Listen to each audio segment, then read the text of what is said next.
আসসালামু আলাইকুম প্রিয় বন্ধুরা।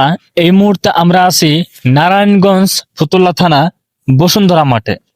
তো বসুন্ধরা মাঠে এটা কিন্তু পুরাটাই মাঠ, এদিকে একটু দেখাও। এটা কিন্তু পুরাটাই মাঠ। হ্যাঁ, এদিকে আনো। এদিকে মনে করেন বর্তমানে এই মাঠে কাশফুল আর কাশফুল। তো দেখতে পারতেছেন আপনারা, আমার পিছনে দেখতেছেন, এটা কিন্তু সব টলার। এই টলার গুলো দিয়ে বালু টানে। তো এই টলার গুলো অনেক দিন, অনেক বছর পানিতে ছিল।